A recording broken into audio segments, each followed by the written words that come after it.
How's it going, everyone? This is Kevin. Today I want to bring along with me to talk about how it was like to travel with the Tamron 35-150 across Europe. So let's jump right into it.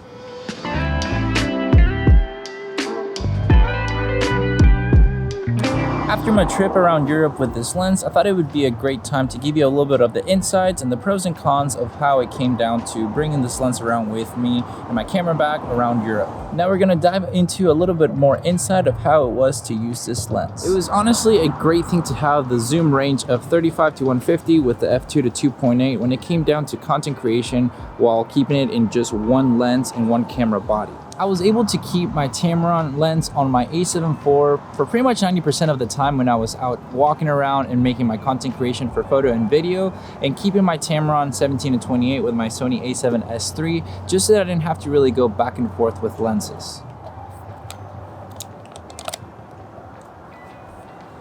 Now, something that was very helpful when it came down to, lugging this bad boy around was this Peak Design clip that I was putting on my camera bag to be able to just clip it off and on whenever I would need to use the camera to make ease of use when coming around and walking, so that I could just take the photos and videos that I wanted and keep moving along just nice and easy. This allowed me to keep my Tamron 35-150 and my a7 IV nice and ready, and also I was able to just do my vlogging part this way as well, so that I could make sure to not miss a beat when it came down to my content creation.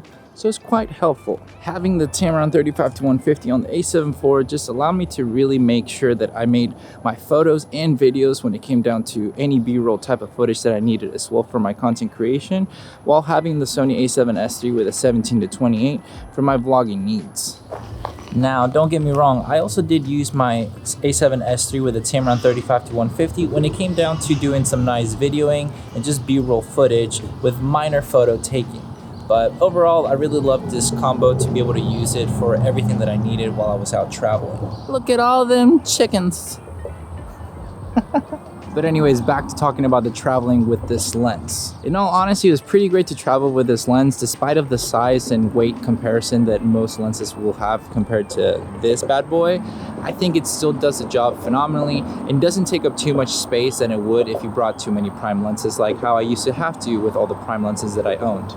The lens was able to fit perfectly in my camera bag and also use it on my Peak Design kind of clip to be able to just create no matter what and have the right tools for all my content creation while out traveling.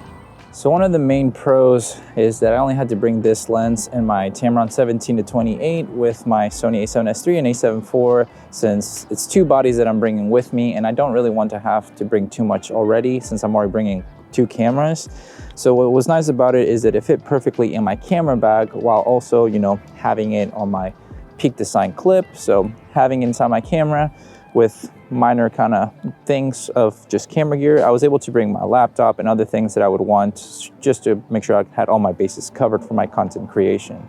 Another pro that I thought was great is that, I got all my zoom range covered when it came down to with having this lens and also my wide lenses, but overall having just this, I'm able to get everything nice for photo and also video. And the cool thing is as well is I'm able to do the APS-C mode on the a7 IV to do even more of a range when it came down to video, because in the photo it didn't really matter, but for video it would be kind of cool to get that extra range when it came down to having just more coverage of everything that I needed to make sure I have the content that I wanted.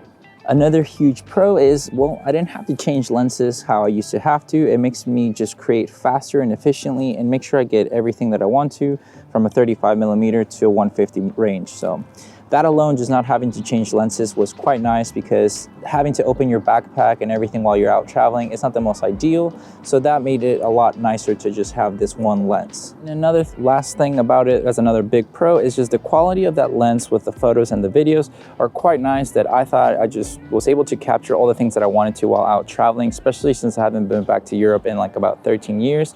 And I wanted to make sure to capture as much as I wanted for my YouTube and as well for personal needs and professional needs that I wanted. So it was a great plus to have when it came down to the quality of the glass when traveling with it. So now we're going to dive into some cons. Now, after walking for a while, it does get a little bit tiring having a backpack with this lens. It's not overall that heavy, but it's just having to walk around like we did in Paris for 17 miles with a backpack just got a little bit tiring, especially with having gear and a bigger lens. But it's not as horrible as you would think, just I know it can be a con for some people. And while speaking of the size of this lens, I mean, for how big it is, you do need to have a little bit of a section dedicated just for it in your camera bag.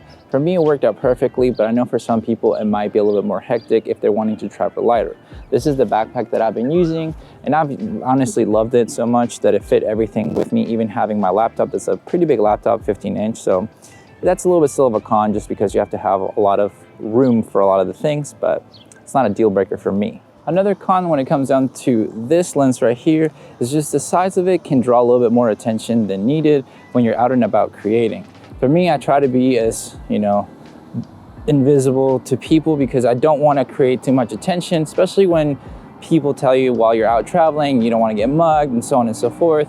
It's always nice to just make sure that you're not getting too much attention drawn to you. For me, that's, I guess, my excuse to wear more darker colors, because then you're not standing out with brighter colors. So it didn't really affect me too much. I mean, some people were looking in my general direction, but nothing too crazy that it would affect me so badly that this lens was a hassle. But it is a con when it comes down to maybe trying to do some street photography and you don't want people to know so much that you're taking photos. But after all, with this lens setup and camera body, I would definitely recommend it to you guys if you're wanting to get something that's a one-stop shop wonder when it comes down to your photography and videography. With 35-150 is just phenomenal. The weight of it didn't really affect me personally when it came down to traveling with it. I honestly, most of the time, wouldn't notice it once I was able to offload. My main thing that was heavy was my external battery that I had with me and my laptop. After that, it just felt like nothing. So I would 10 out of 10 recommend this lens just because it really does cover all the range that you would want. It's great with f2 and 2.8. And the weight of it and the size of it didn't really affect me personally, but that's just my input and my thoughts. Just wanting to share that along with you guys and hope it'll help you out when it comes down to your decision with this lens. But with all that said and done, guys, thank you so much for watching this video. Make sure to like and subscribe, share this video with a friend. I'll catch you guys in the next one. See ya.